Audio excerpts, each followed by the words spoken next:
Toasty. That's hot. What idiot. It's really impeccable. That's not good. Wow. Alternator. Plastic teeth. No running no more. Pristine.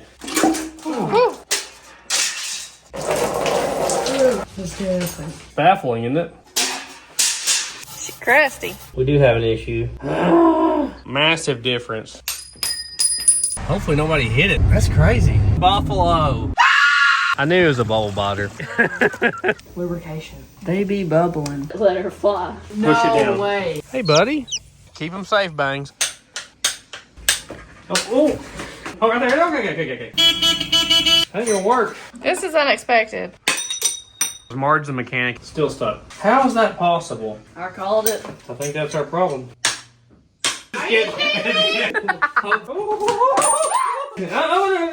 Stay still.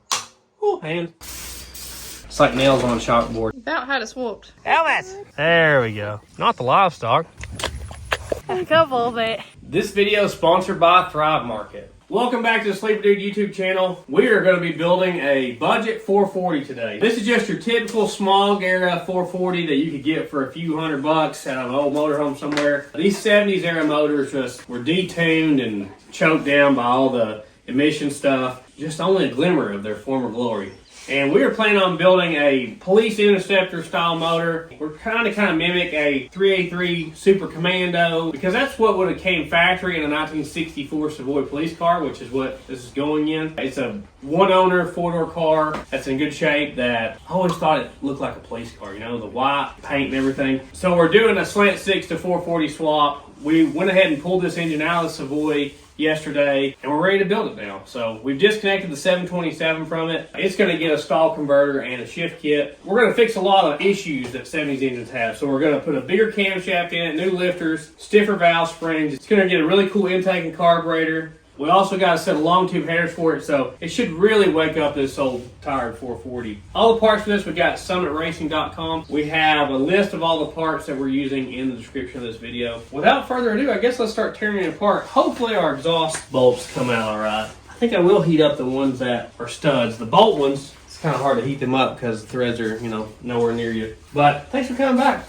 Guys, even doing a budget engine build like this can be quite expensive, especially around back to school time. You got to buy school supplies for the kids and new clothes. They're growing. You know, it's not cheap. And that's why we like to save money where we can. And one of the ways we do that is using Thrive Market for grocery delivery. Now, if you're not familiar with Thrive Market is an online membership-based grocery store that delivers high-quality products right to your door. And they're also the first online-only retailer to accept SNAP and EBT, and you get savings with every order. And right now, you can save even more because they're doing their first ever month-long back-to-school sale starting August 3rd. Shop 25% off their biggest back-to-school sale ever with top-rated picks from your favorite categories. But don't wait, the best sellers won't be available all month, and check back weekly for new deals. Thrive Market can help the back-to-school rush be a little bit easier this year. Skip the grocery store lines and have it delivered right to your door. Packing lunches just got easier with wholesome, fun-to-eat meals that kids love. Shop high-quality groceries and your favorite brands without the premium price tag, all with the lowest price guarantee. Thrive Market has the highest quality standards in the industry, restricting over 1,000 questionable ingredients from all the products on their site. So my favorite products are their organic cashews, coconut cream caramels, organic honey, their applesauce, and the kids absolutely love their snacks we've been getting this summer. You can stay on a budget without compromising quality, and all orders over $40 ship free, no additional fees, and no tipping. Join Thrive Market today to get 25% off back-to-school essentials. Plus, when you go to thrivemarket.com/sleeperdude, you get an extra 30% off your first order and a free gift. Big thank you to Thrive Market for helping us out and sponsoring this video. It really does make all this possible. Now let's get back to this 440 engine build. Get our plug wires out of the way here. They got some really long plug wires on these 440s because of the way the distributor leans over that way. Always like these engines. Always want to build one. Let's see. So this one right here is a stud. She's smoking there. Think it'll come out? Hopefully. Oh yeah. Yeah, broken exhaust bolt or stud is just such a pain. Trying to do everything I can to not have that problem. Toasty. Golly. They might all come out fine, but just in case. See, all the rest of these look like bolts. What is that? Oh, there's a stud down in there that you can't get to. One come out. Oh yeah. There you go. That's really hot. It must have been bent. And these exhaust manifolds won't work for our car. That is so weird. I don't think I took one apart like that. This should be the last one. Pretty chunky. Feel how heavy it is. It's hot on the ends. Oh my gosh. It's so heavy, isn't it? Like 40 pounds. See, our header should be a big performance improvement plus a big weight savings. If you don't know, like the runner length is a big deal. So long tube headers pretty much gain power and torque everywhere. Hit the wall. Oh, wow. I didn't realize You still going? Okay. Okay, that's hot. You realize it just came off a torch? Oh my. You're gonna get me with it. That'd be funny. It would not be funny. You're going the wrong way. Maybe I'm going You are tightening it. Oh, I'm tightening it. There we go. There you go. Whew. All those came out. Let's see if the bolts will come out here. That rounded off. Is it a different size? 9/16 is that loose. But a 13, which is like slightly bigger than a 1/2 inch, won't even touch it. That's weird.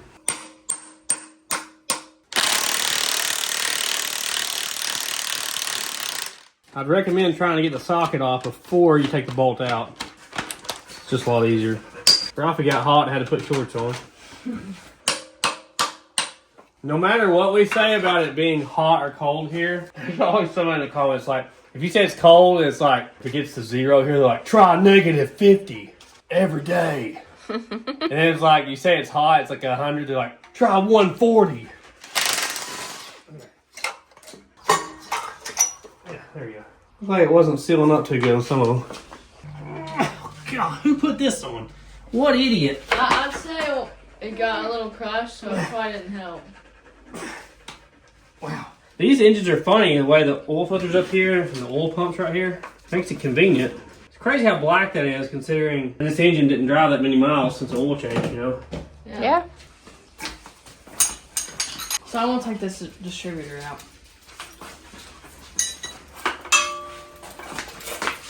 So, according to the Mopar man, Dylan McCool, he says these are like locked out, like they have no timing, mechanical advance or vacuum advance or anything, because I guess all that was run through the lean burn system that they had, because it had like a computer built into the air box, if you can believe that. Seems crazy. I don't think we'll be using this. It depends on if we go with the ignition box or if we just run it like a ready to run distributor. I like the like ready to run ones that have all that built in and like 2 wires hooked up. We'll see. We may end up using some of it. Alright, we're going to try to take the intake off. I'm pulling all this wiring out. We won't use any of this. This is all that lean burn stuff. Got an oil pressure thing.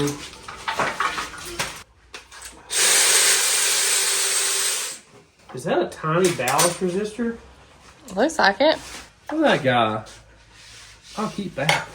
Put that in my collection. We might use the coil, so I'll keep it too. Gosh. I'm taking out this carb so we can go straight on these bolts, because they're super duper tight. We rebuilt that carburetor on the tailgate of the truck in the field. I remember that. The threads feel really weird on this. I wonder if they're messed up. Could have been nuts. Is this going to be an absolute hog leg monster? Yeah. Yes. Okay. Absolutely. We'll pull a valve cover.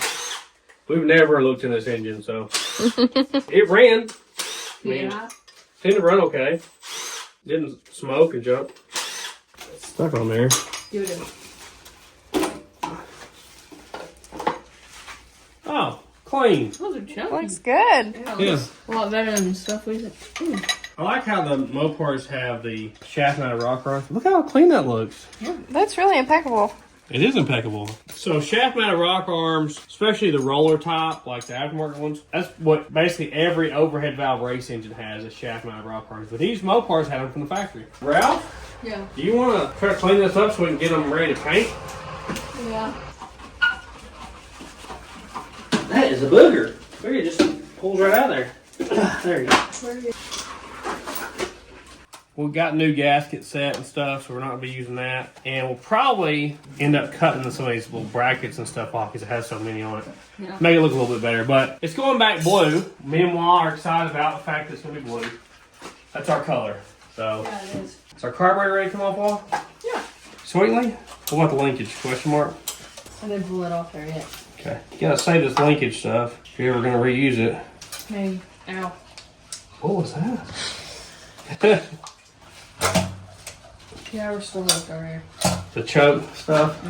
If you push this little clip forward like this, it'll just pop right off there. That's crazy. You can put that little guy back on the rod the easiest way. Yeah. It is a good running thermoquad, so we'll keep it, use it for something. Eventually, I'm sure Ralph will throw it on something. We're going to do an aluminum intake. Anytime you can switch from cast iron to aluminum is a good idea. It saves weight, heat soak, and all that. Trying to keep up with all of our bolts here. Is that it? We'll just pop up off there. It will. Marge likes these. This little Christmas tree thing here. Help me walk. Team lift. So heavy. So that's the lifter valley tray there. We're going to toss this guy. It seals out separately from the intake. Homemade vacuum cap that fell in there. I guess this is some of the heat shielding stuff that's fell off over the years. Oh, look, it's got a hole in it. That's not good. I didn't know that was that way. We cleaning up? Yeah, I just really like junky. Wow. Once again, really clean. Don't look in there. Okay. There's no sludge in the bottom of the engine, really. Like, it's super clean. It's rusted all the way through, right there. I wonder if that comes with our gasket set. It might. See if there's anything hot under this valve cover. You like tearing them down? Yeah. I always thought tearing down engines was fun. You just like finding stuff in there. Marge seems to like it when they're like blowed up. We tear them apart. Yeah, big chunks. We actually pressure washed this engine, so it has been cleaned. You want to be careful not to dump any dirt into the motor. Wow, not bad at all. Why you want to take this to your baby brother? Let him clean that too? No problem. I thought about putting aftermarket valve covers on it, but I thought, kind of want it to look like it came factory in it. You know, I didn't really want it to say something across the valve cover. I want it to look like stock setup. It's not wanting to turn it all. This heater hose fitting right here is right in the way of one of our water pump bolts, but I can't get it out of there. Maybe heat will help. That'll make any difference or not. Oh yeah. Works every time. That's so weird. It just blocks that. Alright, we'll save that though. We'll try to reuse it. This is a massive alternator bracket that I don't plan on using. Well, this has a 100 amp alternator, I believe. I've also got an aluminum water pump, so that'll help us on weight. Looks to me like it's not. I don't see any more bolts. I have a prize bar here now. What is going on, Wah? I have no idea. I think you left the bolts in there. Where? I don't know. Since when do I ever leave a bolt? Every single time. Oh. Ha! No bolt left. Just real stuck. Yeah, crazy stuff. All right, let's go on to the scrap pile. It's a massive bracket. What in the world? Floor it. What is that? It involves fuel. Fuel pump. Okay. I did get a new fuel pump for it as well. Always a good thing to do. Not the best looking, but... Alright, they'll look good after we get some paint on them. Oh, yeah. Got the big crank bolt here. I don't know what size it is exactly, but a 32 millimeter is close. Thanks, bro.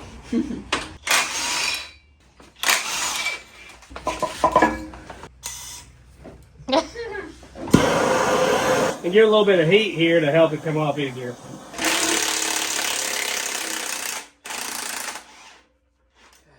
Came off pretty easy. We're bagging all these up, labeling them so we don't get them mixed up. Why are they different sizes, do you think? Because Mopar. Yeah, a lot of the problems with these 70s motors is right here. I don't know how accurate it is, but I've heard that some of them had like timing retard built into the timing chains. So I've always been hesitant to put back a stock timing chain in a 70s era motor. Look at all that timing chain slop, guys. Wow, that is really loose. That bad? Yeah, it's bad. So when that gets loose, it also throws off your cam timing and it could hurt power. We got a new aftermarket timing chain set for it. Ralph, got something else to clean, bud? Okay. You always want to look to see if the cam bolt has been rubbing a hole through this. I've had 460s do that. On a 460, if it rubs through that, it gets into the water passages in the water pump, so your oil and water mixes. That's what I was thinking. Zip it! What are they doing?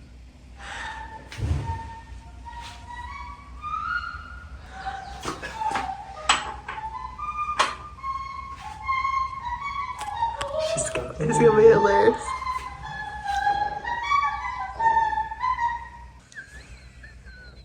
Why are you doing that?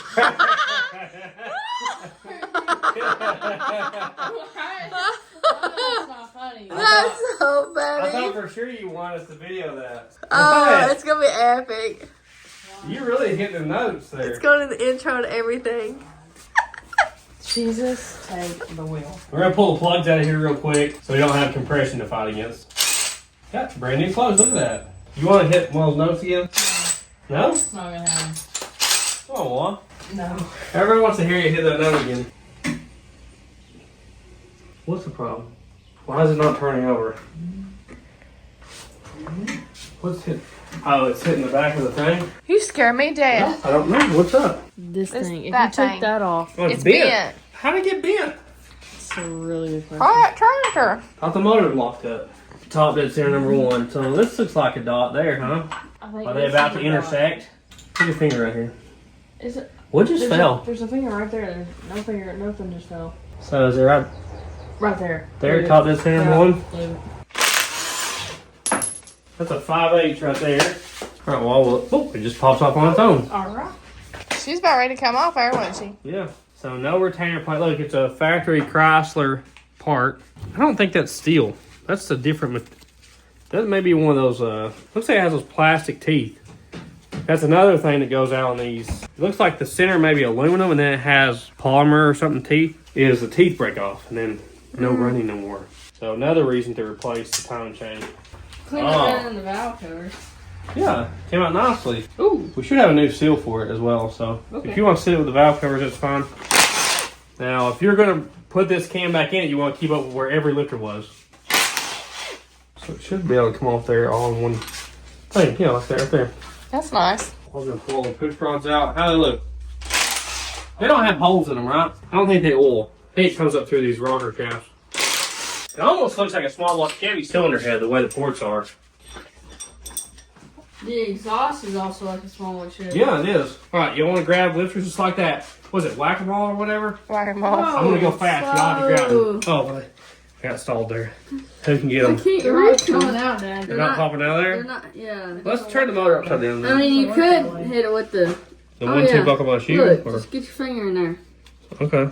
So if they're mushroomed on the bottom, they won't pop out of the block. So if you have a whole lot of trouble getting them out, just leave them, and you can pull the cam and drop them out the other way so you don't hurt the lifter bores. This engine looks like it's actually in pretty good shape, doesn't it? Yeah, This it one's does. good. Not sludged up. Lifters are free. Oh, never mind what's that. Oh, what's that stuff? Oh, is that gasket stuff? Yeah, it's just stuff that's fell in there. Okay, you can toss them. We won't use them. Ralphie will make some artwork out of them or something. Will the cam come out now? Hopefully all of our bearings and stuff are good. It didn't seem to have any rattles or nothing, so Well, it did have them true tools, so. that's true. We're probably going to pull the cylinder heads as well just to look at the pistons and put new head gaskets on it while we have it apart. Although I don't plan on putting all new bearings and stuff in the motor unless we just have to. Yeah. Try to be as easy as you can. It's hitting that Look, it's in that gear. Oh, your intermediate shaft. The Mopar distributors are funny. The gear is not on the distributor. It has its own shaft. I really like this about Mopars. See the bearings get way smaller towards the back? Wow. It makes it easier to put the cam in. Oh. So that's just old stalker there. Don't look good. No, it doesn't. Looks pretty good. What's our bearings look like? Oh, yeah. We may have hit that. Oh, we didn't do nothing. That looks pristine. I mean, that one looks a little rough. They look fine. It'll be fine. Ain't no brass showing. Come on. Yeah. You notice how the block's built? The mains do not stick down past the block, so it's like a FE Ford or the same way a Hemi is, because the Hemi kind of shares the same block design. I like how it's like that, where the mains don't hang down. Another cool thing about Mopar engines is, like a standard valve angle on like a Chevy small block or whatever, it's like 23 degrees, right? Like a Chevy race head is like an 18 degree head. Well, these have a 15 degree angle head from the factory. Cool. So, really good valve angle just from the factory. The way the intake ports are stuck together like that is not great. Equal spacing is better, but they do have a good valve angle. See what surprises await us. Got a lot of head bolts, that's good too. Pop loose, Ralph. Here, pick it up some, let it drain. We finally made it. Oh, yeah. Flat top pistons. That At surprises least me. it's not dish top or whatever. Don't look even. Yeah. They're fine. That's weird. The spark plug's like right there. See Look it. at the little dowels. Those are little ones. So this is a wedge style cylinder head. So if you look at the combustion chamber, it's basically a door stop, okay? A Hemi, which is based off this same basic block, it would have its valves on opposite sides like this, and air flows through it this way. The negatives to a traditional wedge engine like this is the air comes in, has to go across and out, whereas a Hemi goes straight through. So that's kind of the advantage of a Hemi over this, but Hemis are expensive. I'm learning that right now. It has a little bit of a chamber there, which is odd. Usually this would be just flat, you know, but it actually dishes in some there. That's probably knocking down some compression. I see one reason that it has lower compression. Look how low in the bore that piston is. What's that? It's factory marks. Telling you the front. It's on all of them. I don't see any. See how low in the bore that is? Yeah, it's pretty That's bad. like at least 100,000 in the hole, so that's killing compression right there. But I have seriously thought about doing like a centrifugal supercharger on one of these. You know, that'd be pretty cool. Yeah. I've never done one of them. You can see where the rings stop too. That shows you how far down the hole the piston is. Ooh. Gonna hit? Yeah. You got this off. You've never seen it hit the pan all the way. Oh, you're coming out the end. Oh, get it off. That's from the other side of the block. Look at that brown coming out of the block. So we're pretty sure we can use this oil pan as long as we notch our factory slant 6 motor mount location. I'm going to cut about 3 or 4 inches off that, move the engine back 3 or 4 inches, and this will clear. That's the plan. Ralph, I think you got an oil pan to clean as soon as I get this off here. We'll just go ahead and pull it. Look, what's that? Oh, they must have had an oil leak. That's just gooped up RTV on the oil pump. On the bolt. Lord. I must have been leaking out of there. Oh, shoot. Why are you finding crud over there? Yeah, it's disgusting. Did you say disgusting? Disgusting. Here, that's what you want right there. I like the pan rail though. You notice there's no hump or whatever. You got to put a separate gasket. Yeah. I'm sure this is a lot less likely to leak. So even though I don't have to take this pan off, I want to look at the rod, make sure nothing's loose there, and look at our pickup tube, and we can replace this gasket. That bolt was loose. Crack the seal, go for it. Got a ninja chop. Oh, my elbow. You're gonna hurt Golly, yourself. about that solid. Start bending it, okay? We do have other ways of doing that. That's large print, isn't it?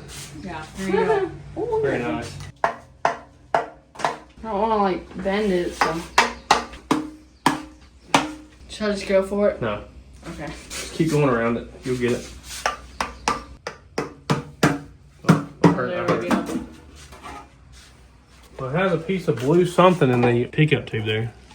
I wonder if It's hard. Woo! actually. It's gone now. A little bit of sludge in the bottom of the pan, but not bad. I like how it's baffled like that. Baffling, isn't it? They do have side to side, but they're supposed to, right? Right, it's supposed to have some But side. They don't really have up and down. We would have heard it if it had bad rod bearings, because if they have any movement side to side this way, it knocks. Look how deep in the block the crank is. Look at how big the crank is. It's like huge. You'd think that that would add a lot of strength. They have a really big bore. The piston bore is really big in these motors. And you can stroke them out to like over 500 inches. You can see it could probably go a little bit more back, and it could definitely go a little bit forward. That's so funny. The oil pump pickup tube goes into the block. It's funny. Usually they always go into the pump itself. Yeah. They have a 4.32 bore, which is massive. That's huge. Yeah. A lot of engines have a 4-inch bore. It's 4.32 inches. And then it has a 3.75 stroke. Put a stroke crank in like 4-inch or whatever, you would make a lot of cubic inches because the bore size is so big. Probably be a darn 470. All right, let's go up with this and we'll pull this head off here. Oh, okay. Okay, well. That could have been really bad. You smell that smell? Yeah. It's the same smell. Like you start taking bolts out and it smells.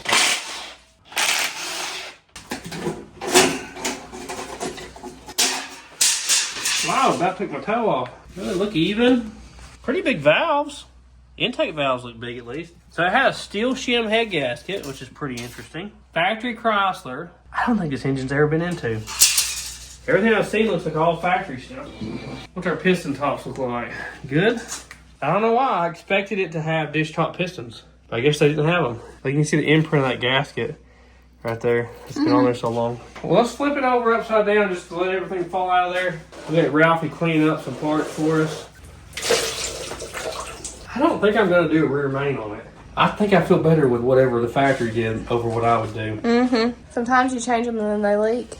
Sometimes I do, yeah. Oh, okay. Yeah. I think that's all we're going to tear this block down. We probably could take that motor mount off over there, but aside from that, I think that's pretty much it. I actually forgot to buy the oil pump when I made my Summit racing order, so I just ordered a new oil pump from the parts store, and they actually had that valley tray under the intake too, so we'll have a good one then. I won't have to weld that up. You almost wouldn't know we pressure washed this thing twice. Kind of crazy, huh? Yeah. Just holds it. Now we can get full access to the block, get everything painted. Alright, I'm gonna go wash this. She's crusty. Yeah, some stuff's really thick. Are you hot? Huh? She likes it to be about 60. Yeah. With a cool breeze. It looks like it only has 2 different length head bolts, so that's pretty easy. Looks like the top and bottom row are the same and the middle ones are longer. And we are not going to use these little goofy heat shield things that were around the spark plugs. The outside looks a lot better. Oh, that does look good. Yeah, it is. Shiny. Yeah. I'm going to pop one of these stock springs out here. We're going to compare it to our new ones. Looks like our factory valve stem seals broke. Sitting there in a couple pieces. Here's another piece out right there. You can definitely see the thickness of the wire is a lot different. And this has a built-in damper. So this is supposed to be a drop-in spring. Looks like it fits the valve pocket okay. Let's see what the pressure difference is. I'm going to bring them down to the same spot. Y'all watch the gauge here. Looks like the installed height is 1.87. 1.87, and our new camshaft is a 512 lift. So once you take that 512 thousandth lift out, you'll be at 1.35 inches, which will be our open height. Right about there is installed height. What are we at there? 100. I'm going to go down to open. Like 190. Let's see what the new one is. 120. There, what's that? 290. Maybe 25 or 30 pounds at closed and 100 pounds at open. So the reason for having more spring pressure is it controls the valve at higher RPMs and allows you to rev the engine higher. So that should be good. Our gasket set actually comes with 3 sets of valve stem seals. Well, 8 each, so you got 8 extras. And this one is the one that matches the one we took off, so it may have these only on the exhaust probably, and then the bigger umbrella seals are probably for the intake side. I just want to make sure we have enough clearance between the valve guide for this much lift. So if we test fit this guy on here, so this will give us an idea of how much lift this head can go with without slamming into the exhaust valve stem seal. Because I saw some stuff online with people throwing out these crazy low numbers that they can go on lift without the valve guide being redone and cut down. 586 thousandths before it actually bottoms out. We'll check the intake too, but that's what the exhaust can do at least. Alright, this is the intake one here. Does it have a different valve stem seal? Yes, it does. That's shot, dude. Even the valve guide's a different shape. It's completely different. See that? This is like tapered. This one's square at the top. It's supposed to be pretty much a pressed fit on there, and it was like super loose. Yeah, it's hard too. It's supposed to be soft. This is the one that looks just like it, except for it's soft rubber. If you have a bad valve stem seal, it'll smoke like on startup, and it'll smoke at times that you have high vacuum, like light throttle or idling. That's when it'll smoke, because if you souse down on her, a lot of times they won't smoke. If it smokes when you're sousing down on her, usually it's rings and stuff like that. This cam actually has slightly less lift on the intake side. It is actually 509 on the intake side. Okay, we do have an issue. That's only 459 thousandths. So I guess that's what some people was talking about, huh? Now what? Let me go ahead and measure what size valves these are. I mean, I know you can look this stuff up, but I just trust it more to measure it myself, you know? Yeah. Exhaust side, I'm gonna guess it's like a 1.6. No, 1.74. So pretty big exhaust valve. What's your intake? 207. That's a pretty big exhaust valve, especially compared to that intake valve. Usually like a head with that size intake would have like a 106 or 165 exhaust valve. All right, I gotta figure out what I can do here. Let me do some thinking. Am I gonna have to take these and get them cut down? That's what it's looking like. Definitely what it's looking like. Hey, I mean, we do got an aim grinder. The closest machine shop to me said that he couldn't even touch it till next week. And the other machine shop that I called didn't answer the phone. Hopefully the other one calls me back and maybe has some good news. I don't know why I didn't trust internet forum post from 04 that said that like 430 lift or whatever was the max. Messed up there. I guess we can do a lot of cleaning and getting stuff ready. There's nothing stopping us from putting the cam in the motor, and we won't be able to put the heads on until we get this sorted out. They make tools that you can buy to cut those down, but they're very specific, and I'd probably buy the wrong thing, and they're expensive as well. I'd rather have somebody that knew what they're doing do it. I guess let's clean some parts up. I'm gonna start with the oil pan rail here. The one machine shop just called me back, and they said that they could get to it in 2 or 3 days. Probably gonna be my best bet. I'm probably gonna take that cylinder head to them in the morning. Maybe I can sweet talk them into getting it done a little quicker, we'll see. Gotta clean all of our gasket surfaces here. Just gonna hit it with some degreaser, a wire brush. I really just don't wanna use a pressure washer on it and get water all inside the engine, so we're just gonna try to clean it the best we can this way. Get it ready for paint and for gaskets. So we're gonna degrease this engine, and we're using Sweetpatina Get Gone Degreaser that you can get at sweetpatina.com. Use code SLEEPDUDE and get 5% off your order. Woohoo! Marge can't help but get involved if there's any booger picking going on. Exactly. She just loves it. This is the piston that came out of the Gremlin motor when we blew it up. So it's a 30 over 4-inch bore, so 403. You can see how big of a gap there is. So massive difference in between a 4-inch bore, which is really standard size for most old school performance small blocks. It's stuck in there now. These scrapers really do a good job when you have like crusted on stuff. It doesn't scratch the surface up, and it gets it really clean. I didn't even know they existed until they were sent to us in the fan mail, but man, they work good.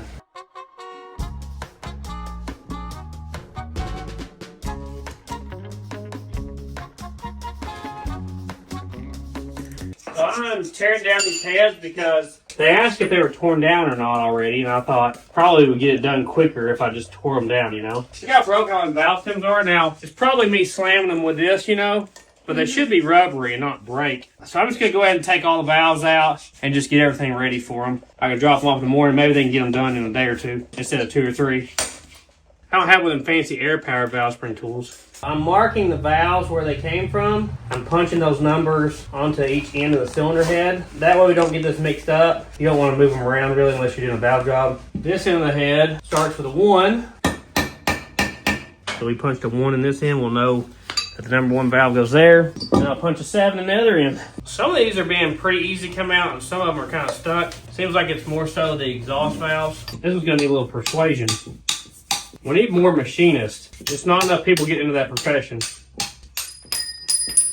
that one pops right out. Now here's an obvious difference. If you look at these valves sitting down here, see the intake ones have a shiny valve seat surface and the exhaust ones are black. They're way more likely to have a bad valve seat because all the heat and stuff. So we'll probably lap the valves in before we put it all back together. They got it cleaned up really nice. Look, it even has like this factory X mark over here. You see that? Look at the casting right here. I saw that. It's on the other side too. Oh, it's got one over there? Well, it's got like one right here, one right there. So we've been cleaning with degreaser and rinse it off with water. So I'm gonna hit it with some brake cleaner just to get the oiliness off of it. And this I'm not worried about getting inside the motor because we've already pretty much cleaned all the junk. Knock the rest of the stuff off and give us a good surface to paint. Isn't it funny, no matter how much you scrub it, there's still something comes off. That way if we got any dirt in there, we can get it off with this, which we were really careful about it. You can see here, not quite as oily now. I'm not sure what all comes to the oil pump, so we didn't go overboard on cleaning that. You can see it's like bare metal over here now. Oh, that's good. There's like some really rough casting here. It almost looks like it's grease, but it's not. Yeah, I dug it forever. The block should be ready to paint, but I don't want to paint like this. I want the heads on it so it looks better. I plan on painting it when all the cast iron parts are together and time cover and oil pan, paint it all together at once. I guess I gotta take these heads to the machine shop in the morning. It's unfortunate, but It is what it is. It's part of engine building, isn't it? Yep. Yeah. All right, we'll see y'all in the morning. Shoo. Monuments men tonight. Good morning, it's just me and Ralphie. Mom and the girls had to take a family member to the doctor today. So this machine shop is quite a drive. I used them recently when they did the machine work on my Hemi. I'm waiting on a couple parts to where I can build the Hemi, but I've already got all the machine work done by them. So they did a good job there. We're gonna try to use them again. Hopefully they can get this done quickly and we can get this motor back together. I hate running into issues like this. It slows everything down. I don't know what's happening. There's a massive tree across the road. We just come around the corner. Look at that, Ralph. Can you zoom in on it? I guess a huge tree just randomly fell. It's not even a storm. Wow. Hopefully nobody hit it. That's crazy.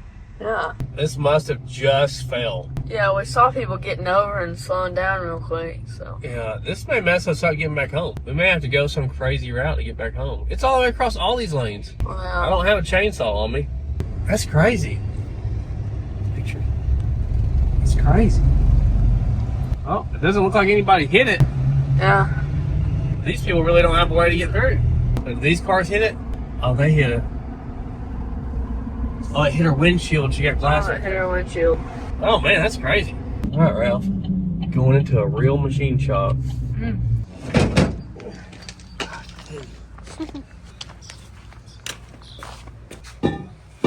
The main machinist guy wasn't here, so I actually dealt with his son. It's about Ralphie's age maybe or something. Yeah. Dropped it off with him, so hopefully, he said we can probably get it by tomorrow evening. Hopefully that works out. Let's see if we can make it home through this tree mess. We are taking some pig trail back home I've never been on, as that road is completely blocked now. I pulled over to take a phone call. If we wouldn't have done that, that might have been right when we came through. Yeah. Where are we at, Ralph? I don't know. At least it has 2 lanes. Yeah. We have not passed a car in miles and miles and miles. And we got about an hour left of this to get home. There's the creek. That is the creek. Look at that. Me and Ralphie found some buffalo in Tennessee. Can you believe it? Crazy. I can't see him no more. Now I'm really scared, guys. It's an Altima. What's the correlation between Altimas and aggressive drivers? They always have some corner of the car is falling off. Yeah. Every one I've ever seen. Elvis guy's own swimming pool. No, it's hot now, huh? Oh, he's getting the bubbles. Do you see he's biting the bubbles? Yeah. I knew he was a bubble biter.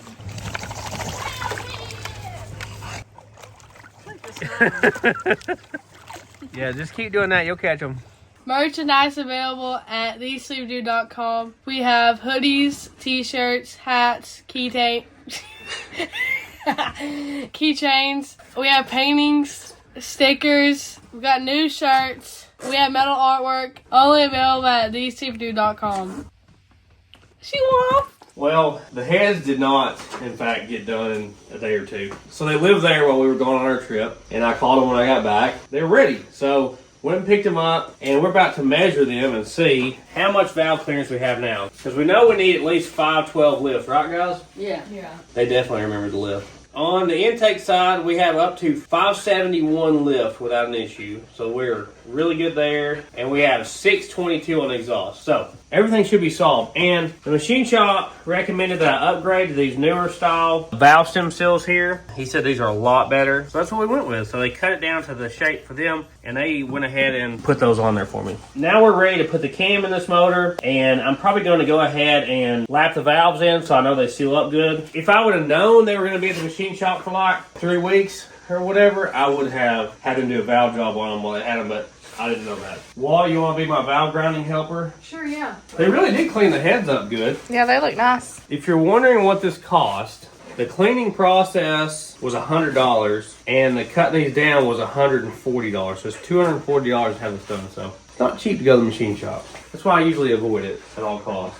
Like the intakes are probably perfectly fine, honestly. We'll still lap them in a little bit. And see how that's black? Got a lot of carbon buildup and stuff. The exhaust will always need more work. The tool they make to do this, I pretty much never use. They have a wooden stick that you literally suction cup to the end of the valve, and you roll it like you're starting a fire in the middle of the Klondike. But this, I've always used a drill to do it. So this is valve grinding compound here, and you just dab a little bit on there is how I do it. I don't know how the professionals do it. That's basically like sandpaper, okay? So you want to make sure you clean this afterwards because you don't want any of this grit to stay in your cylinder heads. I'm going to put a little bit of oil on this just to make sure we don't hurt anything in the guide while we're spinning this. Hook onto the valve stem here. These are thick valve stems. That 440 life, right guys?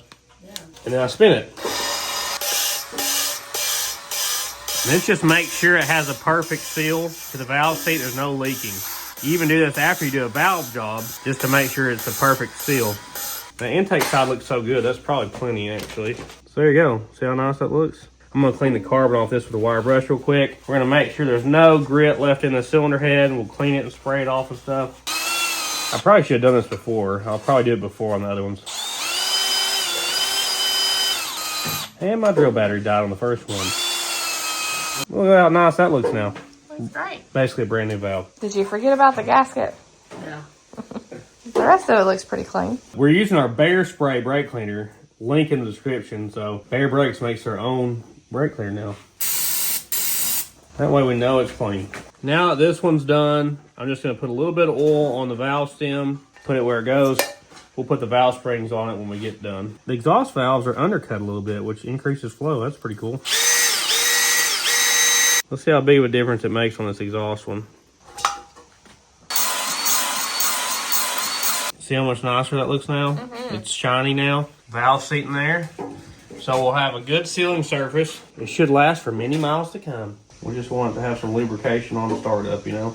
Now we just got 7 more cylinders to go. On this in here, we got number 2. Here's valve number 2. And everything back exactly where it's going. One funny story about this engine stand. The guy who gave it to me is watching right now. He's gonna get a kick out of this. This stand right here, he got when he was like a kid or whatever. He commandeered it from a drive-through and bolted it to this. But great engine stand. A lot of times these exhaust valves, you gotta run them through twice if you haven't had a professional valve job done. See, they got pretty bad pitting. That's what a burnt valve is if you didn't know. If it has a big pit and that pit ends up going all the way through and then you have a big notch in your valve, it blows out, it'll actually burn a notch out in the valve. That's a burnt valve. So a lot of these exhaust ones I'm having to go through twice, where the intake ones you can just do it one time.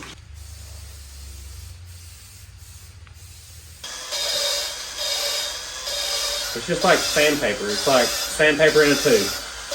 Just looks like a clean machine surface. That's what you're looking for. Good job, Wall. While they're lapping their valves in, I'm going to clean up these rocker shafts. Get all the dirt off them. Alright, we got all those lapped in. Me and Wall are just going to make sure everything's clean. I know we cleaned it before, but it sat for a few weeks. Ooh, valve fell. We got it upside down so any dirt will fall down, you know. It won't go down farther in the motor.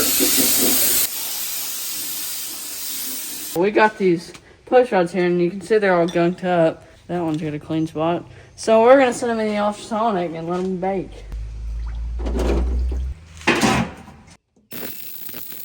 What we did, Wall? Putting the lifters in oil. Wow. Lubrication. Fills up the piston Hydraulic. with oil. Bloop. You want to let them soak for a while. Our cam is a kit, so it comes with the springs and the lifters and everything. Part numbers in the description. Baby bubbling. So we're going to go ahead and put our new valve springs onto our cylinder heads. And we're going to use the old retainers. We're just going to get a little bit of dirt off of these.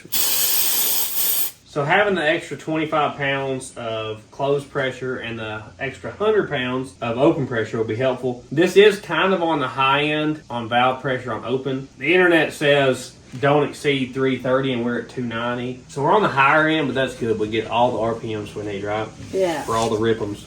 We're our next police chasing it. There. At least it's a single spring. It's not too hard. I've done this so many times. That's true. So the exhaust valves have a 3-groove lock, and the intake ones have a 2-groove lock. Oh no, we're completely sideways. Do I need to lay it over more or something? Does that help you? No. Do I need to push it down more or what? I don't know. Wow. It's completely sideways. Wow. It's like stuck. This is incredible. Okay, let me give it some more cranksies here. Maybe I just didn't have it down far enough, huh? Yeah. I said let her fly. You say that about everything. Yeah, and then we lose it and can't find it and don't have another one. We've been there before, haven't we? Mm-hmm. What engine was that? We didn't have... I think it was the Falcon. Oh, yeah, I think it was the Falcon. It just disappeared. Yeah, we had one that raptured out, and we never did find it. Am I in or not? You're in. I don't think I am. You're in. She says, oh, you're my best friend. I'll be in her best friend. All right, there you go. That was definitely in there. It's kind of the only way to do it on these. Okay, I think we're good. So the reason for having more spring pressure, it takes a certain amount of pressure to close a valve quick enough to get to a certain RPM. So the faster the engine's running, the more the RPM, right? You gotta have a valve that's stiff enough to close that valve while it's going super fast, okay? That's what you gotta do. So this will allow us to do that faster, get more RPM out of it. Let's do the other 15. Here you go. There's Here, no push it down. way. This guy over here, Ralphie, has been making fun of me the whole time because of how hard it is for me to push, and he's like, oh, I'm going to let them try. Are you ready? Yeah, I'm ready. I haven't made videos. I can do it. She hasn't been making fun of me. That's Right. impossible. Ralph, come on. I'll probably tear a pectoral before I give up. Here you go. Can't push 290? My eyes are hurting. Are you ready? I can't even get it down further than that. Don't fall. There's no how in the world. That's what I'm saying. It's hard. Lunch break. Ralphie traded me out of the tracker. Oh, look at the babies. Hey, buddy. I probably carefully check the grass. Will she do it? Will she go over? Favorite animal. Come on. Oh. She's down. She's my favorite animal. She's got so thick. She's so nice. She used to be like this big. Yeah, she was. Mini pig, she was. Keep them safe, Bangs, okay? Look who's joined us. He's a good helper. I'm goated. Oh, please, stop. Get off me.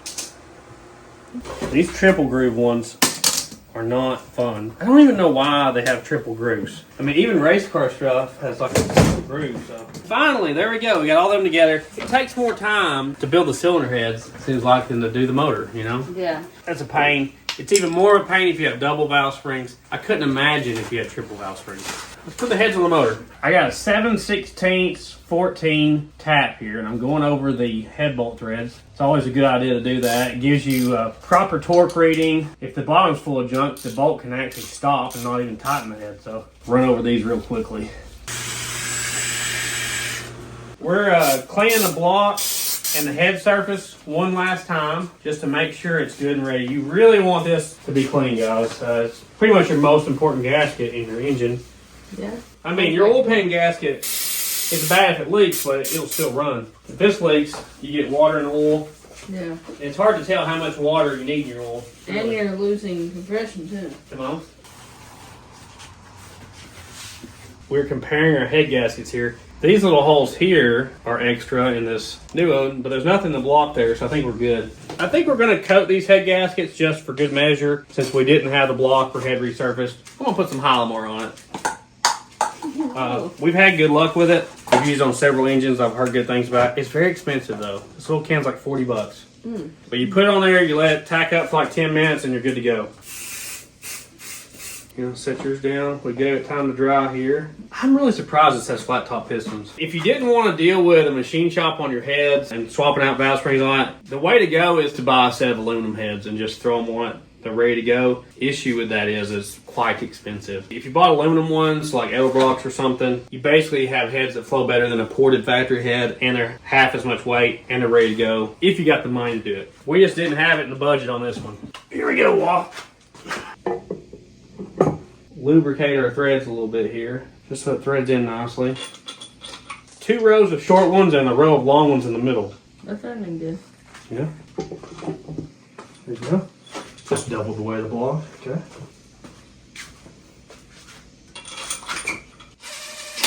Ralphie's setting up our torque wrench. 75 foot-pounds is what the internet says. Okay. All right, you think you got it, Ralph? Oh yeah.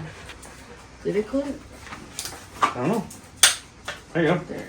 So it's basically going to the center and then working your way out in a circle. There you go. Here? Yep. Law's turn. You got it? Yeah. Easy, right? Mm-hmm. I go to over there. This one? Yep. Squeeze, you think you can do it? Probably. I always go through and double check that we didn't miss one. Even if I'm the one torquing them, I go down the line and make sure. I watched a video that Proline Racing Engines did, and they went and did the same thing. I thought, oh, I'm not the only one that goes down the line and make sure I check them all. So I didn't feel as bad after that. All right, Squeeze, it's your turn. Hopefully we don't break a head bolt here. What do I do? Remember, hold it here. Keep it straight like this, okay? Oh, well, no, you gotta keep it straight. Remember that part? Here, look. This has to stay completely straight. Oh, okay. This has to stay straight. Okay. You want me to hold this in or Yeah, something? you hold it in. All right. We're not pulling down. I think you're pushing down. You gotta Yeah. keep it right there. You're going. Oh, right there. Okay. You got it. Okay? Okay. You gotta keep it straight. I'm trying. Am I doing it? Yeah. Okay. That's good. When it clicks, you're done, okay? Okay. Can you keep this one straight, you think? Okay. See if you can do it yourself. Watch the thing. Just make sure this top doesn't move over. There you go. Do the one right next to it. You're getting the hang of it. Okay. Coming up a little bit. Watch your socket. There you go. You gonna be an engine builder one day? Never. Never say never. Marge didn't think so either, right? No. Murphy just wants to be best friends with Ellie, and she does not want to be friends at all with him. Come on, Ellie. Be nice to Murphy. It's okay, Ellie. It's okay.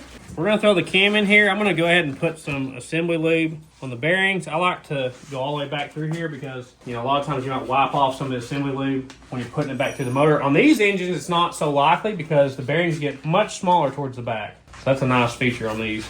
In case you're wondering, there's our cam part number and our specs. So 512 lift, you only count the big one, guys. Don't count the small one. 240, 246 at 50, which is pretty big. Should be choppy. 110, which should be choppy as well. Gonna clean this thing real quick. Make sure we don't have any dirt or anything on it. Putting our brake in stuff on here, especially on the lobes. That's what we're really worried about. All right, we got some in between there. We need to save that. Stuff's expensive, bro. Oh. Yeah. You can see it's got some sort of coating on the lobes. I'm not sure what that is, but I'm sure it's to help with break-in. Gotta watch about buying a really cheap flat tappet cam. We had problems with the big block Chevy in my Fairmont, ruining a cam. I had like an $87 cam. Kinda gotta watch about that. Especially these flat taps. You want to use break-in oil on startup. Like any American man, I absolutely love the sound of a big chop cam. But I will say, you don't want to put a big nasty cam, especially in older motors, unless you have like a matching intake and exhaust, because you can actually hurt performance by putting a big cam in something if it doesn't have, you know, the intake, exhaust, cylinder head to match up with it, because that cam might make power at 6,000 RPM, but your intake stops making power at 3,000. You can match it up poorly and really mess something up. You just kind of want to match it accordingly. That's why we're putting an aftermarket intake, headers, you know, all that with it. There you go. Good job, bud. So I just stuck a long bolt out of the water pump in the front of this thing. We don't want to beat up our bearings with the lobes on the way back. Thankfully, this thing seems to have good bearings, so it's nice to not have to put bearings in it and tear the whole bottom end down. You can get your hands in here and kind of help it at the back.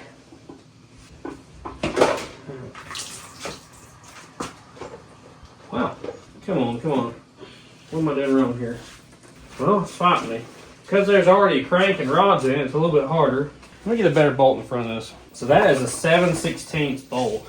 I found the longest one I got in the shop here. Something's just not happy. Give it a little tap. No, you can't force it. Spinning free? What's it? I think it's just tight bearings. I don't know what it's not happy about though. The bearings are lined up.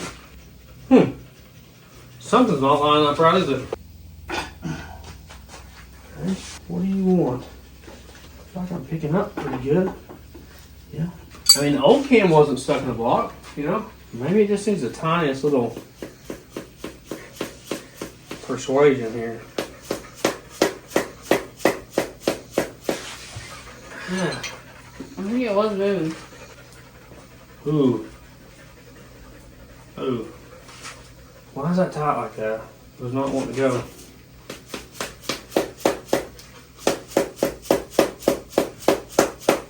I don't see it moving. Everything seems lined up, doesn't it? You better back it up and make sure. You can see where it cleaned the grease off. Trying to go back into this back cam journal there. What is it touching that it don't like? Something in the block that's not in alignment? I've had to mess with cam bearings before, but it's usually always been when I've had new ones put in, not the factory ones. This guy's going on a drink run for us. He has to take the dog with him. She loves to ride though. Oh, he's back. Hold up. No, yeah, hold up.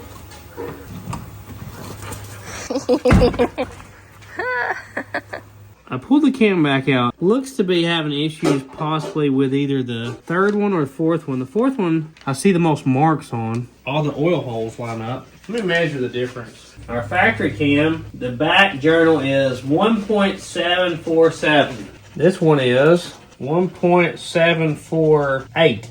But that's only 1,000. I mean, this cam here has over 100,000 miles, I guess. This one's 1.949, 1.95. Again, 1,000. So it's just like 1,000th bigger. You wouldn't think that'd be enough to jam it up in there, you know? Hey, a little wet sand. Your bearing clearance is like 2,000 to 3,000 usually. Or the alignment on that cam and this cam are slightly different or something. We got to figure out a solution either way. I cleaned the old cam up real quick just to test it. This is why you don't want to throw away parts until you're done. See if it still goes in there with ease or something's changed. It's tight too. It won't go in. Oh. Okay, hold on, it's going now. And so we'll go in. It's a little stiff. Wonder what's up with that. Don't know. Can a block settle? Like it hanging off the engine stand for a few weeks? You think it can settle? I don't know. You can see doesn't just super freely spin. And the more stuff you add to it, the tighter it's going to get, right? Yeah, it's got to be that 1,000th or so, you know? If you had a setup to put it in the lathe, you could take emery cloth and cut like 1,000th off it. But I'd be worried about hurting the journal We could finish. do that. I have a, whatever it's called, So we know a cam will fit in here. So there's not like something stuck in the back of the block blocking us completely. I can see into the back of the block. I can feel all the way to the cam plug. So we know it's not that. Seems pretty smooth there. It just don't want to go back further. Maybe I just need to get it back in there and spin it a few times. It'll be all right. We knocked it back just a little bit. I think it'll work, unfortunately. I've officially got the cam stuck in the block now. There you go. Try not to force it too hard there. I don't want to hurt anything. See how it's wiped off the most of the back? You can see it's wiped off here some. There's like nothing wiped off here. This is unexpected. That's for sure. Yeah, it's weird. If it was just hitting one of these other ones though, and not wanting to go in, it wouldn't wipe it off. So maybe it is going in that one and that's not the problem. Like it looks like this one's not went at all, or that one. I have a cam bearing tool, but I have no cam bearings. Close encounters of the third kind brake.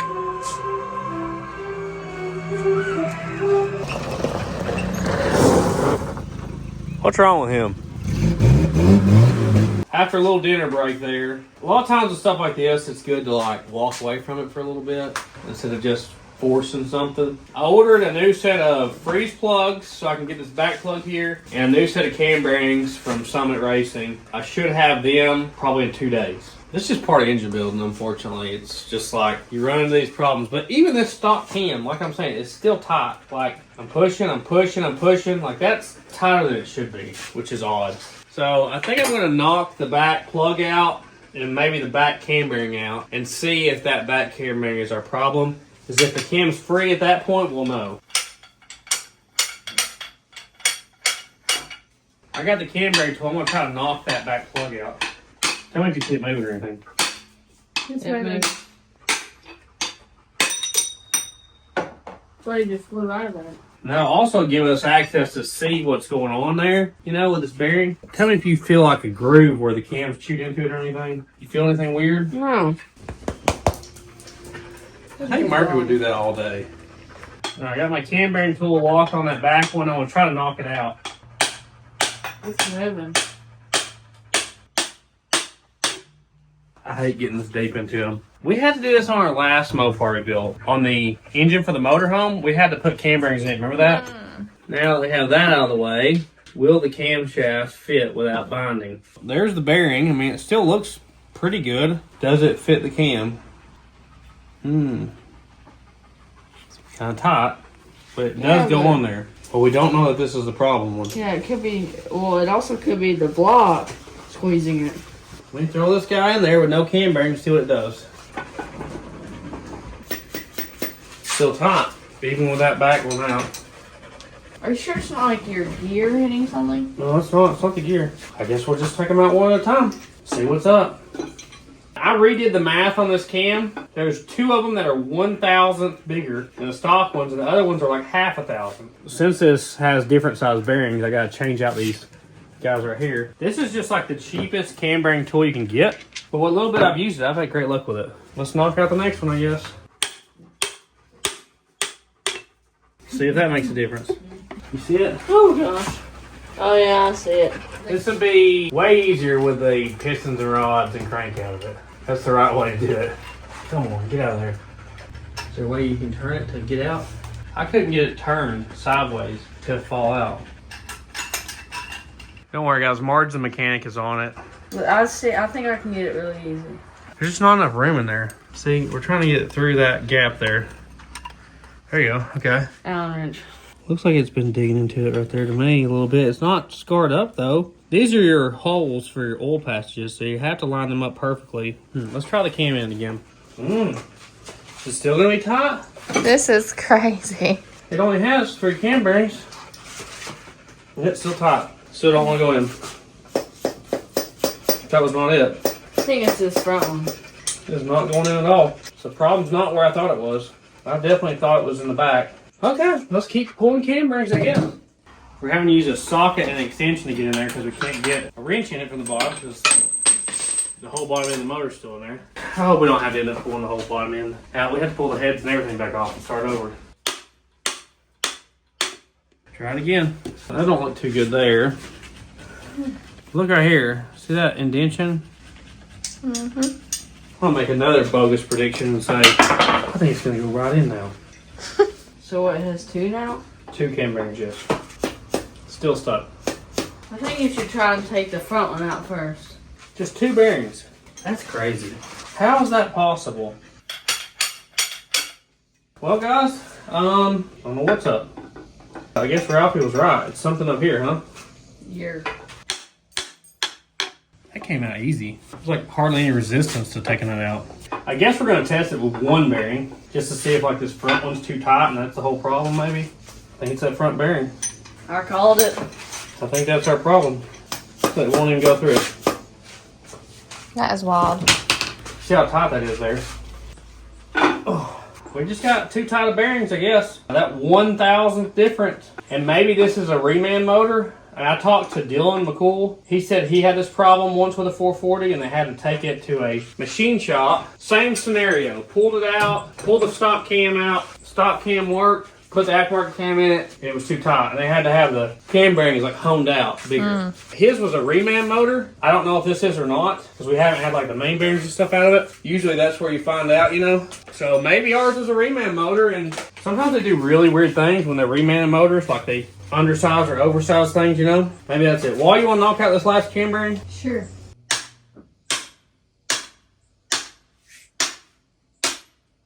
There you go. Good job. You're a good cam bearing remover. This actually has pretty good access on this last one. It's pretty simple. It's kind of going to make me sick if all I had to do was change that last one. Because we did all the hard ones to get to the easy one, really. Maybe that's what I should have done, was start with this front one. Looks about the same as the rest of them, and they're kind of beat up, especially after having the cam drug in and out 10 times. So the only markings I see on this, it says 1, and it says DD-CID, like cubic inch displacement, and it says T. So I don't see like factory Mopar markings unless those are Mopar markings and I just don't know it. That bearing's coming apart, look at that. Which is sitting out of the block. It has no support. But they all have the same markings on them, whatever that means. So this is our very front bearing here. So out of the block it will fit, but it has nothing squeezing it anymore, you know. I just want to check and see if these fit or not. Number 2. Yeah, it'll fit and rotate. Yep. That one doesn't want to go on at all. That one spins free. This is the only one I'm having trouble with here. So the one right before the back one will not go on. Possibility we just kind of egg-shaped it getting out. Who knows? We're going to have to wait for these cam bearings, guys. I guess for the second time in this engine build. We will see you when we get parts and figure out what's going on here. It's just part of building engines, guys. It's not no fun sometimes, but it is what it is. Morning. Got our cam bearings in from Summit. We're out here early and I'm test fitting. Look how much looser that is than the ones we took out. Remember how it like wouldn't fit? All these fit super easy to the point where they come off there, you know, because they need a couple thousandths, you know. Yeah. It's making me feel more positive about today. That's awesome. Let's throw these bearings in, see if we're going to have a good day or a hard day. Number 1 priority is, this is the oil passage that goes between the cam bore and the main bore, right? So you see the hole right there that has a little bit of assembly grease in it? That has to line up. If it's turned that much, no oiling. So I'm going to make a mark at the top of it, since I really can't see it from the bottom, and that way I'll know if I'm kind of in the right place or not, and if it's wrong, knock it out and do it again. This is only the second set of cam bearings I've ever put in my life, but I put the set in the motorhome and it's done great. So same basic style engine, just a bigger version. Everything I've read says just put them in dry, and then we lubricate this side when we put the cam in. So I'm going to try that. Is today going to be the day this thing gets put together? Huh? Murphy just loves being around everybody. He's just happy to be here. So this works. You tighten this up, it spreads out, grabs onto the bearing. Since this is the back bearing and it is the smallest, I should be able to go all the way through the block with it. So this cone centers you up to get the cam bearing straight. That's why you need a tool like this. I'm going to line the cone up with the front cam bearing here. Keep my line right at the top like that, and we're going to knock it in place. We don't want to go too far either. If we go too far, our oil patches ain't going to line up either.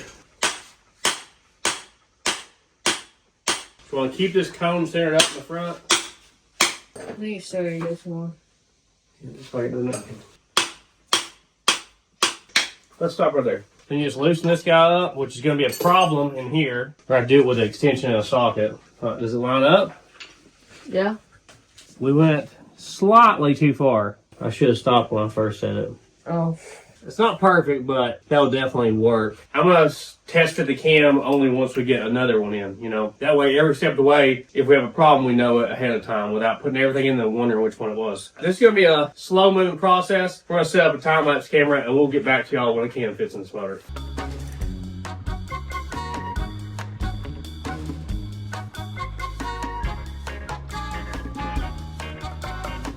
After quite a bit of work putting all the cam bearings in, it turns. Can you believe it? That's incredible. Crazy. What's really weird is you would think that the new bearings would be tighter than the old bearings, but I think we just had a cam bearing issue, you know? Yeah. It was very challenging to get this one to line up. We got like the bottom to line up and one hole to line up, and it was like the oil passages, if you look at them, this one's like stepped forward of this one. So we had to drive it back farther than I wanted to, and it kind of half covered up the bottom port to make this one line up. So it was a little challenging, and I'm gonna have to put this oil galley plug for the back of the cam in after we get off the engine stand because I can't hammer it in there. But we got in there. This like has made my day. Yeah. Because I was really worried that we were gonna come down here, put a new set of bearings in it, and it just wasn't gonna fit. So apparently one of those cam bearings is just out of shape or something. Yeah.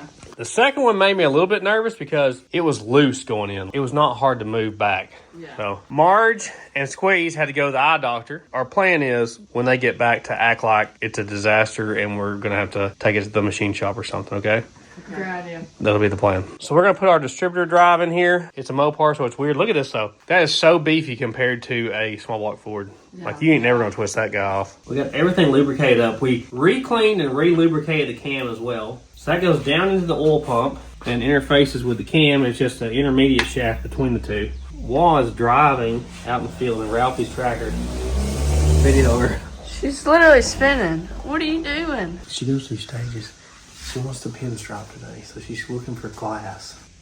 Where'd you find the glass at? In the back of the Galaxy Parts car. Okay, good deal. I guess it's time we can put the lifters in, right, Ralph? Woo! So this is a place for you to test your pinstriping, right? Yeah. A lot of people were saying in the comments, use a piece of glass to do it on. You can get it right off easy, you know, on glass. Ralphie's going to get our lifters that have now had plenty of time to soak and put them in there. That kept me up at night. I'm just going to be honest, the cam bearing deal. Yeah. I mean, when you make a video every single week, you pretty much have to video it in 2 or 3 days to have time to edit it and get it out in a week. Then the clock starts again. And if you run into 2 big slowdowns in one, it's a problem.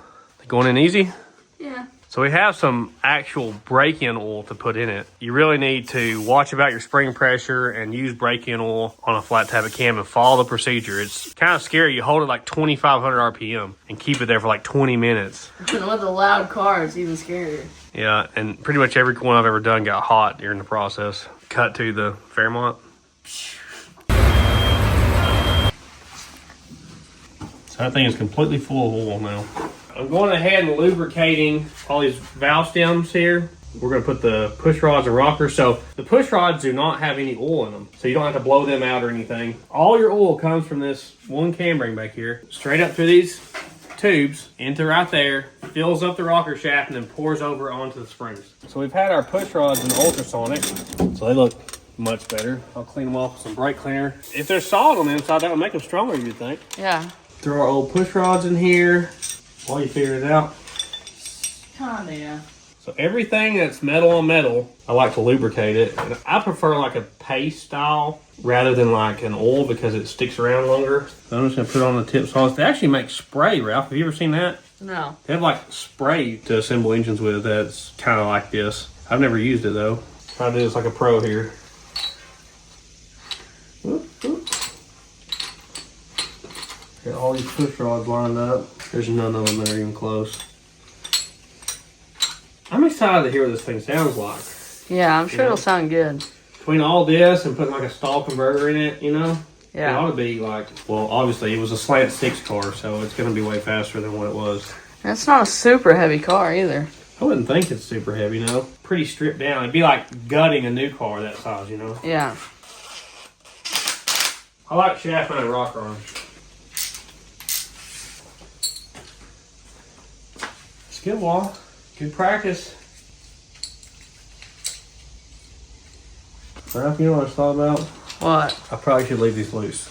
We haven't timed the cam yet and put the timing chain on it. So that's going to make it really hard to do that. So we're going to have to leave this loose. I'll loosen that other side back up. Getting ahead of myself here, guys. Got your side. Oh no. I'm going to take the stock timing chain gear off the crank gear. Ooh, that's enough.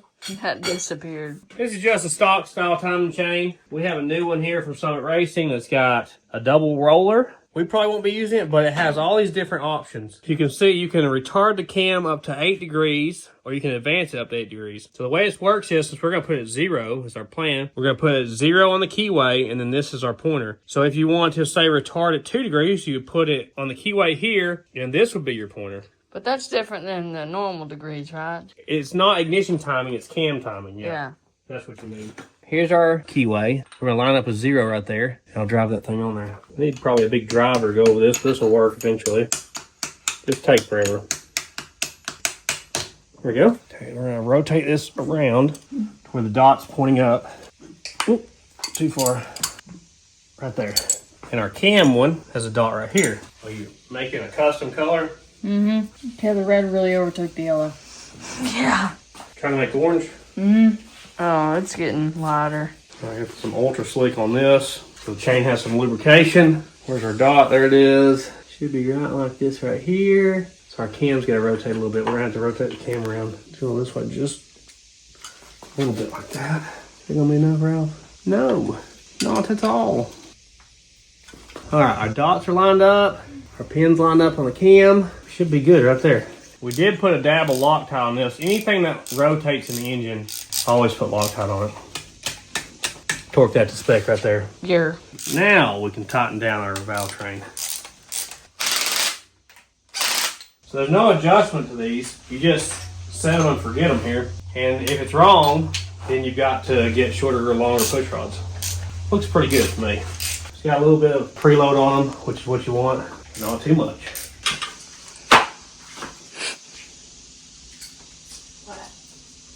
Come on, we'll do it on camera. We thought we had it.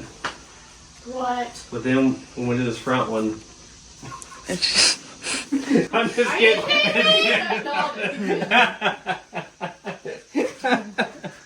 It's good. Can you believe that? Oh gosh, that was terrible. Why are you doing that way? So it's okay? Yeah. It works fine now. It must have been something weird with those old carburetors. Thank the good Lord. Got the rocker shafts on there, push rods on. That's Yeah. coming right along, ain't it? Yeah, just needed marginally. That's all we needed. I'll be back later. We need to go ahead and swap out this seal in our timing cover. And we can go ahead and put the timing cover, water pump, stuff like that on.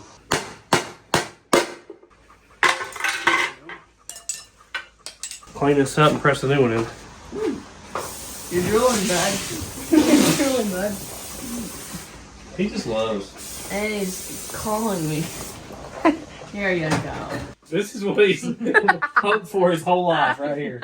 Like, if he could just sit inside with us the whole time, I'd be fine with that. I'm putting some of this high-tack gasket sealant around the edge of the seal. A lot of times I put them in dry, but I've seen a lot of people do it this way, so I'm going to try it this time.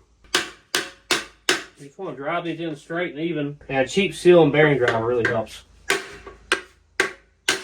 think we're good. You also want to lubricate this lip here so it doesn't dry start. I just want to rotate this thing to make sure. Okay, not that way. I thought it was locked down. Right, lock this down, Ralph. It was completely loose. Yeah. I felt it felt tight. Okay. Hold on to the engine there. I'm going to rotate this to make sure there's nothing hitting anything. I'll put it back around the top dead center number 1 there to make it easier to time later. Okay, feels good to me. Let's put the time cover on. I'm going to put a very thin coating of RTV to help hold the gasket in place and take up any imperfections. I'll spread it around real thin with my finger here. Got our new gasket here. I dry fit the timing cover without the gasket to make sure it didn't come in contact with the double timing chain, because sometimes you'll have clearance issues there with stuff like that. Will the seal lock in here? No. Okay. Does that find up to you? She thick. This is not thick at all, guys. It's just like a tiny bit of RTV. See, I'm just spreading it around super thin on there. And it's got dowels, which is nice. We're going to paint this after we get all the cast iron stuff on here and before we put the aluminum stuff on it. That's the plan. So since this has dowels, I shouldn't have to like center it with the harmonic balancer, so I'm just going to tighten it down. We're not super cranking it. Okay, it's just like, yeah, like that. Yeah. It's not head bolts there. Mars Jr. She's broken extension. We still have it. I broke that one. You broke Yes. that one. Oh wow, that's impressive. Wow. But they say so myself. We're giving the valve covers one last cleaning on the inside to make sure we have no dirt or anything. These valve covers have built-in little slots to hold the gasket, so put these right in their slots so it lines up with the bolt holes. I really like having studs for the valve covers, really. It makes it a lot easier if you're pulling a valve cover often. Look how rough the casting is. You see that lip there? That's terrible. It looks a lot better once we get it painted, guys. You really don't want to hammer on valve covers because you'll bend the flange. Usually I always have more bolts on the bottom edge than you do the top. This has 4 bolts on the bottom, 2 on the top because of the oil level. Let's flip it over, put our oil pump on, and our oil pan. And we'll have all the stuff put on the outside of this thing that's getting painted. So we got 4 bolts to hold this oil pump on. It's really convenient that it's outside the engine. Like if you got, you know, low oil pressure and want to run it through the sail, this is a lot easier engine to change the oil pump on or shim the spring than most. That was loose. Well, I was cleaning off our oil pan rail. Did that change? Mm-hmm.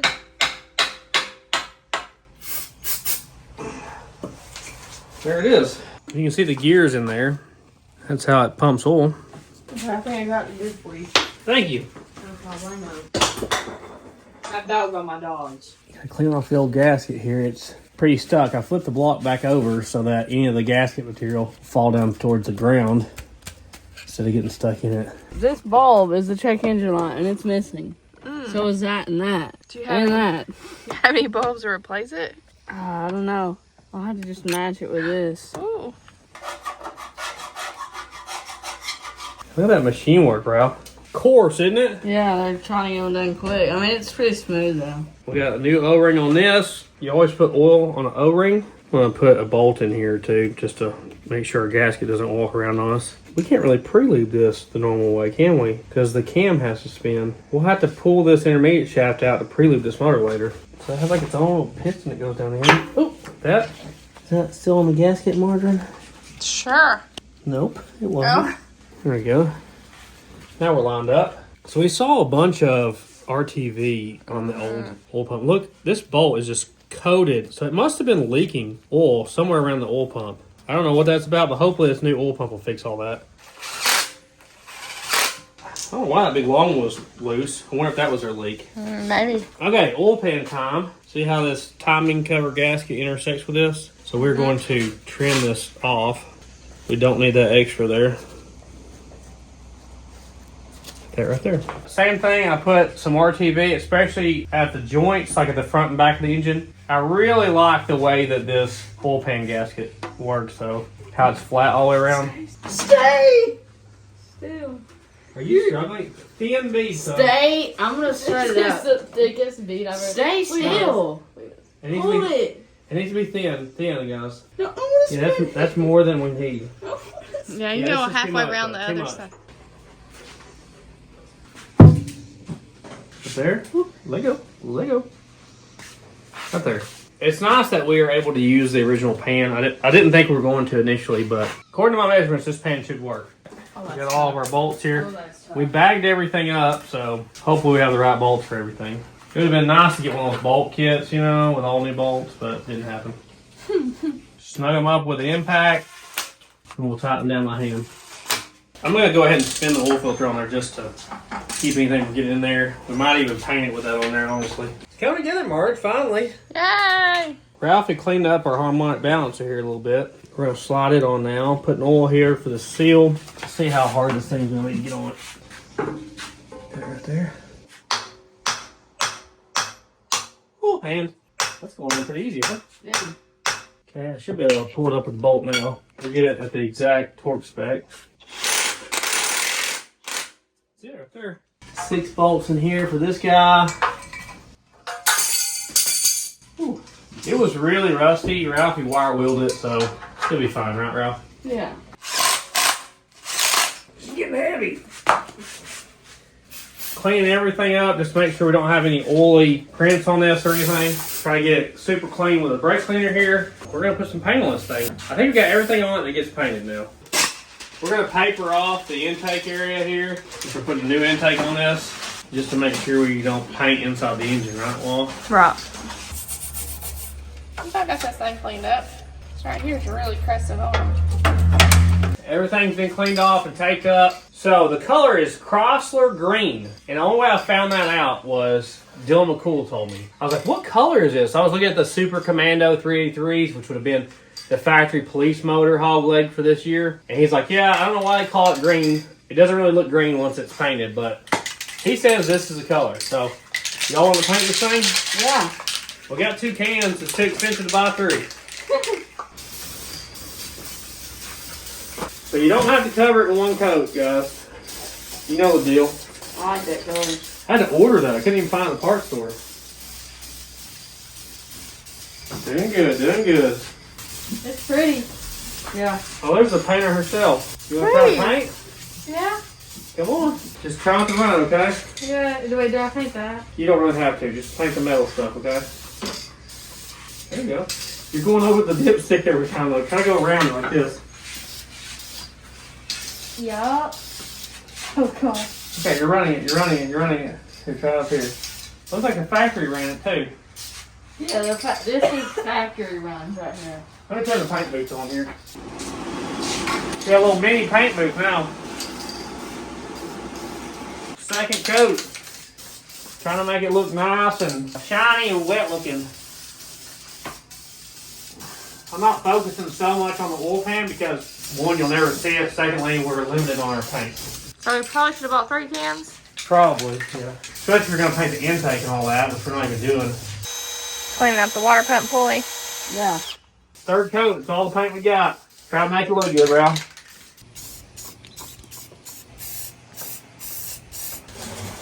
Hey, looks pretty good, doesn't it? It looks great. It's been a minute since I've painted an engine.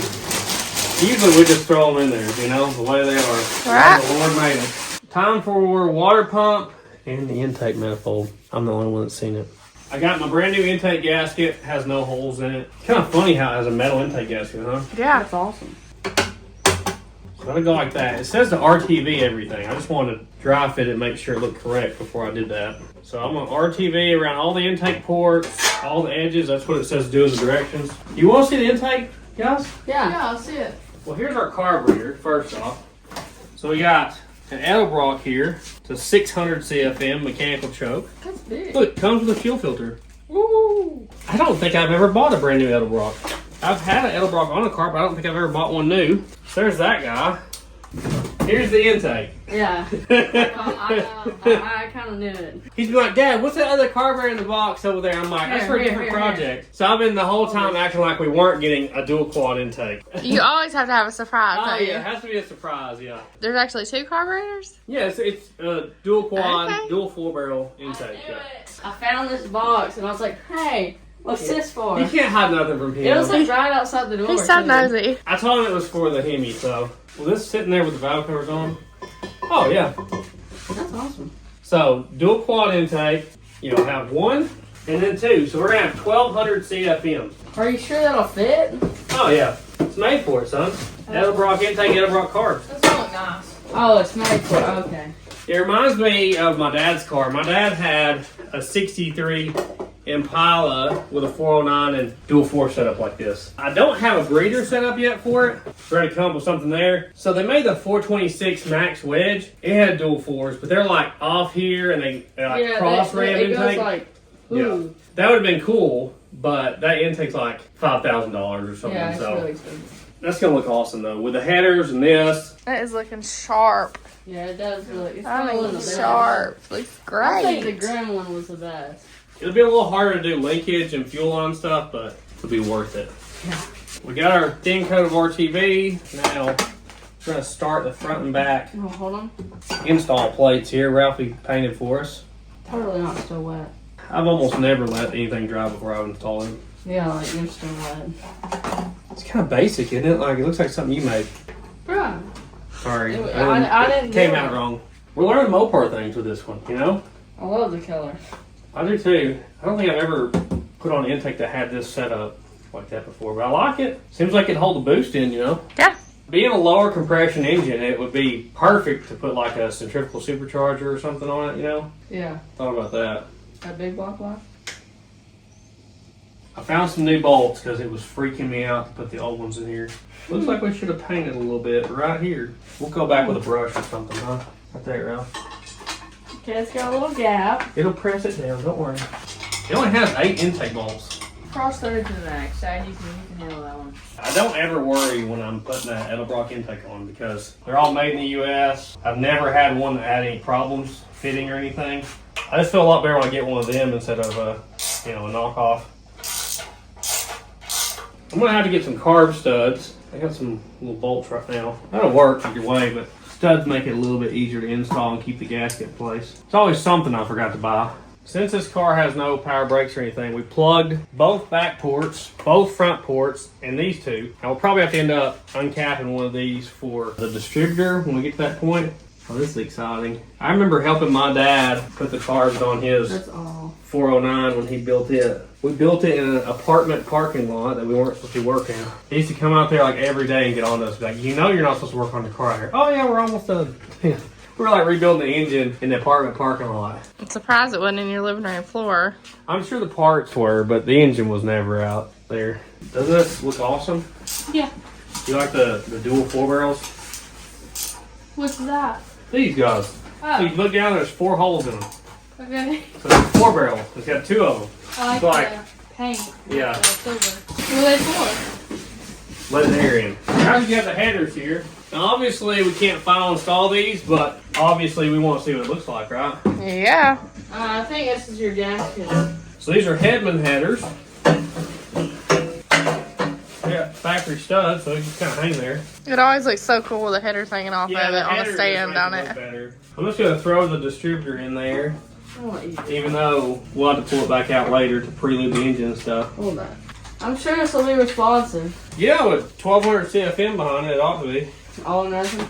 You know, even like a 57 Chevy, you could get it with dual 4s from the factory. I love that back then you could order like whatever you wanted, you know. There you go. So hold down. Hopefully these headers fit our chassis good. There you go. We'll probably have to use bolts in the car. We probably won't have enough room to slide them on that way. Oh, it looks mean, doesn't it? Looks great. So we also got an aluminum water pump. This right here and this is going to save us quite a bit of weight. It will look really good. Yeah. There we go, isn't it? We even got new bolts for this we found in the shop because I felt bad. Got a lot of things to plug. Now, there is one issue with this water pump I didn't realize until just now is the outlet's on the other side. So we'll have to make a hose probably that goes over this way, but that's not too big a deal, is it? Nah. We got that. They're plugging the extra water patches. We may end up using some of them for like the heater or whatever, but right now we're just plugging everything. I just love the way a aluminum water pump looks versus a cast iron one. Knowing that it saves a bunch of weight is a big deal to me. It's worth a little bit of money, extra cost. New bolts for this too. We're getting super fancy. Hopefully they're not too long. This color combo is just wonderful. I agree. Like I mean, the black, aluminum. I figured Wall would awesome really wood. panic about it. The only thing that I hate right now is like this, the distributor. You don't have to point it out, brother. No, we're not using that distributor. Oh, yeah. We're probably going to get one of those like ready to run 2-wire distributors. This is for the lean burn system, so I just need something to keep dirt from going down there. What about this guy? We'll paint that up there. Black. Calm down. We'll get there. Honestly, kind of like the way the black and the blue and the aluminum Yeah, it looks good. looks really good. So I'm trying to get the fuel pump push rod up in there. If you don't get this behind the push rod, it ain't going to pump anything. Oh, I just throw them in there. No doubt. Like, I didn't know that was the thing you're supposed to do. Got a new fuel pump as well, because if they've been sitting for a long time, they usually don't work for long. Work long enough just to get you stranded. This should be, like, really peppy. I know, right? That big block off. I think I got 2,800 stall for it. It's gonna cook. Well, you gotta take it on track. Clearly. One of the big things we're upgrading that I would recommend on any old Mopar, if you've ever heard a Mopar starter from back then, it's like nails on a chalkboard if you hear it. So all the newer ones are much better. Check this guy out. Isn't that a mini? Yeah. This really helps out when you have headers like we're planning on running here. That's hilarious. So look at that. And that is a stronger starter than that one. And it's like a third of the size. I know. So this is a Summit. It's a Denso gear reduction starter. There you go. Look at how much less room it takes up. It's gonna take up a lot less room with our headers and stuff. I love it. The last part we have new, we're not gonna install it right now, is a 1-wire Powermaster alternator. So I didn't want to throw a GM 1-wire on here. I really love the looks of the Mopar one. More amperage and all that, but looks stock. So that guy will go on there as well. I'm just super happy with how this thing looks. It looks awesome. so good, especially the carbs. Yeah. And it costs you an extra carburetor to do that, but it looks so cool, doesn't it? Yeah. And they perform good. Yeah. I got to look into breather options. I kind of did a little bit, but didn't really find much. I want to do like an old school setup. It'd be really cool to do like ram air like we did on the Falcon, you know? Yeah. But yeah, the whole idea behind this is like making this car like a police interceptor, taking an old four-door car that would have been a police car if it was ordered that way and making it better, like the Moonshine Runner car. You know what I'm saying? Yeah. The car that would outrun the police interceptor car. I gotta get linkage sorted out here. A lot of times these things are set up where just the front one runs until you hit the floor barrel and then the back one kicks in kind of stuff. Just depends on how you want it because it can be too jumpy, you know. Looks like our headers will work with our spark plugs and all that stuff. As long as they'll fit our chassis, we'll be good. I don't know exactly how much power we'll make, but between the camshaft, headers, intake, I mean, it ought to make some pretty good power. I mean, you're 440 cubic inches, you know. Yeah, so probably at least 400 pounds of torque. Oh yeah, I would definitely say it makes over 400 Well, pounds. you don't want to get too hot because we've been humbled. Yeah, we have been humbled a few times on the dyno with some of them, but I would think it'd be around 400 horse, something like that. I don't know why it wouldn't be. The only thing it really doesn't have that would really help it is higher compression. And that's a lot of money though to buy pistons and all It that does stuff. have flat tops. Yeah, those flat tops are just down the hole a little bit. I mean, we ran into some issues with this one. That's true. Had to take a trip to the machine shop. Had to put in a set of cam bearings that I didn't think were going to fix it, and they did, so. About had us whooped. It did. It has 4 pulleys here because it was off that big New Yorker. We probably can take some of that off. We really don't need 4. Well, guys, we hope you like this video. It's exciting to, you know, work towards getting this car going after it sat for years and years and always had a slant 6 in it. Now she's going to have a hog leg. Yeah. But we couldn't have done any of this without the help of Summit Racing. Go check out summitracing.com. They have super fast shipping. Anything over $99 is free shipping. We get stuff shipped here 1 and 2 days all the time. Going after your homies. We appreciate their help with our channel. Definitely see future videos of us installing this engine and transmission into the car. We're going to use the 727 that was in the New Yorker with a stall converter and a shift kit's plan. So we got to do that as well. Mark, hit me with that. Starving over here. Alright. Is that bird? I had nothing to eat all day. Future videos, probably going to get on Ralphie's Ranger doing the brakes on it soon. That's probably going to be one of the next videos. I'm excited. I'm trying to source patch panel stuff for the Maverick because that's going to have to be the next thing we do for the Maverick is patch panels, but I think I'm going to have to use Mustang stuff maybe and adapt it to work, which, you know, we've been there before. We need to get Marge's Porsche driving. That needs to be happening soon. Hopefully it's just a slave cylinder and stuff like that. We need to do a cleanup on the Jeep. I actually ordered a set of casings for it. Woohoo. He didn't even know. Look at that. I surprised him all the time. You talked about it, but what'd you get? You'll find out. Okay. We have been driving that thing like crazy though. Last night me and Ralphie went 4-wheeling in it again. And I got stuck. Yeah, that Jeep, you can't get that Jeep stuck, I'm telling you right now. Tractor I house. really fell in love with that Wagoneer. More than I expected to. That's good. Yeah, it's awesome. It's far on the property. But you can check out our website at TheSleeperDude.com. Second Channel, SleeperDude2. Instagram, Facebook, and TikTok. SleeperDude88. Thank you to everybody that watches the channel. We really couldn't do it without you, obviously. We really appreciate you guys. We have a dedicated fan base, and we really do appreciate it. A lot of people don't have that. If you'd like to help support the channel, you can become a member. It's $5 a month. You get daily updates on what we're doing, like building this engine. If we buy a new car or went on a trip or something, you know about it. We also usually announce the merchandise that comes out new to the members first. It's just really a way to help support the channel. Or you can click the super thanks button below and donate. But, you know, commenting, liking, subscribing, all that stuff that YouTube wants you to do. But anyway, let's go see the zoo. Elvis, what have you been doing? If you didn't eat everything you find, you could be in the shop. We literally had to change the gutter downspouts because he wanted to eat the plastic. He might eat the metal, I'm not sure. There you go. You been sitting in your air conditioning today? Like election. Hey Bangs, you ready for your treat? Hey, buddy. I love his teeth. Lord at them bellies. Who's gonna pop first, you think? I think it's gonna be that one out there. Followed closely behind to that one right there. Marge thinks it's that one right there is gonna have first. It's the fainting mama. Followed by this one, she thinks. That's my prediction. She's walking funny. Look at their milk bags. Ooh, I think I just Look, there's Maple. That's my piggy. Go. Come here, piggy. Here, my piggy. Oh, she should. You want some? There you go. That's a good pig. He's like, what about mine? You want some? You don't need that. Oh, she's leaning hard. She's leaning. There we go. There we go. That's his girl. Here's Rocky. What are you guys doing today?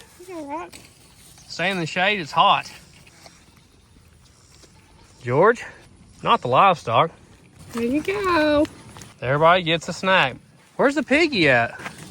She's probably in the pond. Wayne, here you are. Come on, girl. We almost gave up on you. You woke up? It's in a can, I know.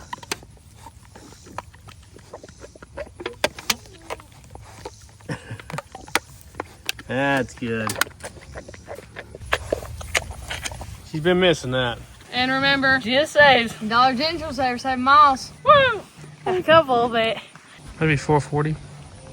Why? That's the engine. Oh, okay. If you say this song, comment the word 440.